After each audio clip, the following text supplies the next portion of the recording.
Hi guys, welcome to study couch. तो आज हम बात करेंगे वर्ल्ड इन्वेस्टमेंट रिपोर्ट के बारे में। 2020 की रिपोर्ट जिसको कि UNCTAD के द्वारा अभी रिसेंटली रिलीज़ किया गया है।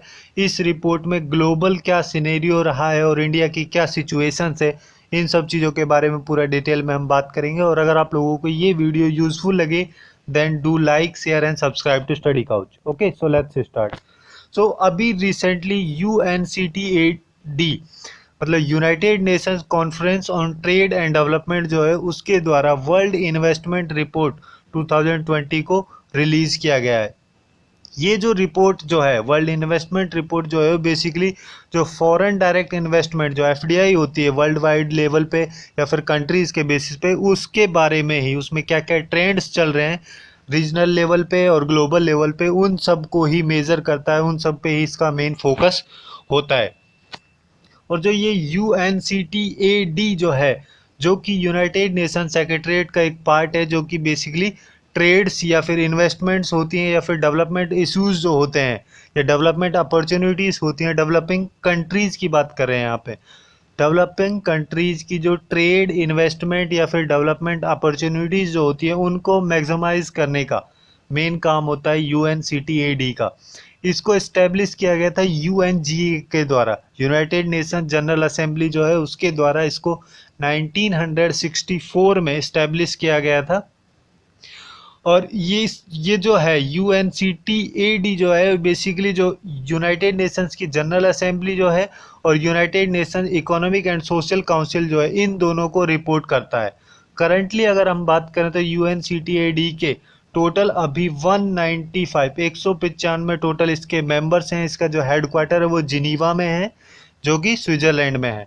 और इसके द्वारा कई सारी रिपोर्ट्स पब्लिश की जाती है, जैसे trade and development report, world investment report जिसके बारे में हम बात कर रहे हैं, the least developed countries report, information and economic report, technology and innovation report, commodities and development report. ये सारी जो रिपोर्ट्स हैं ये पब्लिश की जाती हैं UNCTAD के द्वारा।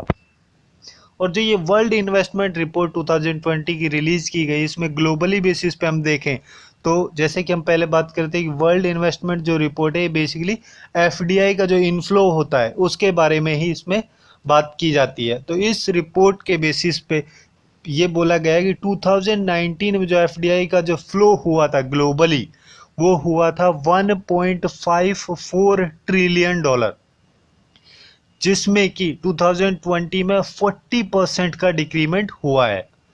तो इससे अगर हम आइडिया लगाएं तो 2020 में जो फ्लो हुआ है FDI का वो $1 ट्रिलियन से भी कम हुआ है। और ये ऐसा फर्स्ट टाइम हुआ है कि $1 ट्रिलियन से भी कम का FDI का फ्लो हुआ है। और लास्ट टाइम ऐसी सिचुएशन अराइज हुई थी 2005 में। और 2021 तक के लिए इसका कुछ डिक्रीमेंट का जो प्रोजेक्शन दिया गया है वो दिया गया है कि 2021 तक या फिर 2021 में भी 5 से 10% के बीच का इसमें डिक्रीमेंट्स हो सकता है, जो कि 2020 में अभी 40% का जो डिक्रीमेंट है।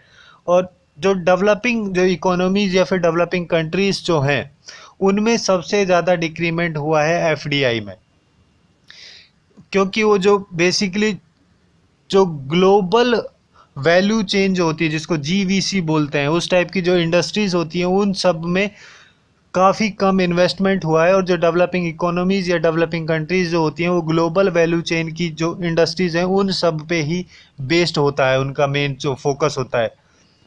और उन सब में काफ़ी कम इन्वेस्टमेंट होने की वजह से, क्योंकि जो कोविड-19 पैंडेमिक जो चल रहा है उसकी वजह से, तो इन सब रीजन्स की वजह से ही जो 2020 में डिक्रीमेंट हुआ है वर्ल्ड इन्वेस्टमेंट रिपोर्ट के अकॉर्डिंग वो 40% हुआ है।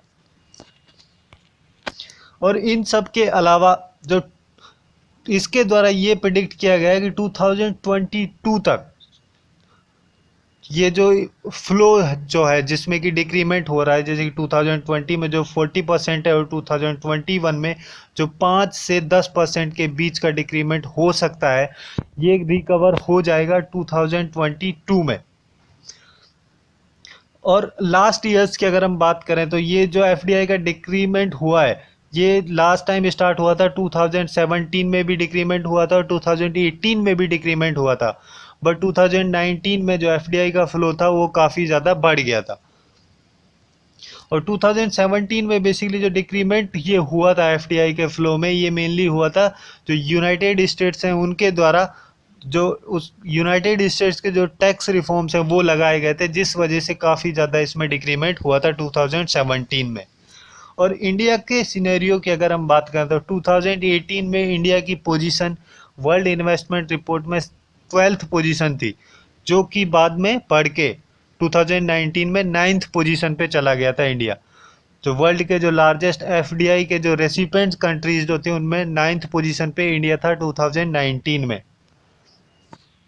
और इस रिपोर्ट में ये बताया गया है कि जो इंडिया में जो डिक्रीमेंट हुआ है एफडीआई में, वो मेनली हुआ है कोविड-19 जो पेंडेमिक है उसकी वजह से, और जो कंट्री में काफ़ी लॉन्ग टाइम से जो लॉकडाउन चल रहा है उसकी वजह से भी काफ़ी ज़्यादा डिक्रीमेंट हुआ है।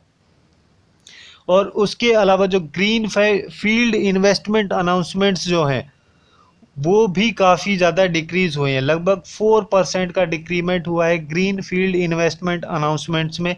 जो ग्रीन फील्ड का जो इन्वेस्टमेंट है वो बेसिकली एक एफडीआई का ही टाइप है, जिसमें कि जो पेरेंट कंपनी जो होती है वो सब्सिडरी क्रिएट करती है किसी दूसरी कंट्री में, उस टाइप के इन्वेस्टमेंट को हम बोलते हैं ग्रीन फील्ड इन्वेस्टमेंट। उसमें भी 4% का डिक्रीमेंट हुआ है 2020-21 की जो फाइनेंशियल ईयर का फर्स्ट क्वार्टर है उसमें। और इस रिपोर्ट में ये भी सजेस्ट किया गया है कि जो इंडिया का जो मार्केट इन्वेस्टमेंट है उसको बढ़ाया जा सकता है अगर जो ग्लोबल वेंचर कैपिटल फर्म्स या फिर ग्लोबल वेंचर फर्म्स जो हैं और उनके साथ साथ जो टेक्नोलॉजी कंपनीज जो हैं, अगर वो इंडिया के मार्केट में अपना इंटरेस्ट दिखाना स्टार्ट करें तो जो इंडिया का जो एफडीआई का फ्लो है इसको काफ़ी बढ़ाया जा सकता है। और 2020 का जो फर्स्ट क्वार्टर है उसमें ही $650 मिलियन का इन्वेस्टमेंट हुआ है डिजिटल सेक्टर में, इस रिपोर्ट में ये भी बताया गया है। तो यही थे कुछ इंपॉर्टेंट पॉइंट्स और फैक्ट वर्ल्ड इन्वेस्टमेंट रिपोर्ट 2020 से रिलेटेड, ग्लोबली और इंडिया का क्या सिनेरियो है उन सब चीज़ों के बारे में हमने बात की। सो आज के लिए बस इतना ही। Hope you guys find it useful, and if you find it useful then do like share and subscribe to study Couch. Thanks for watching and have a good day.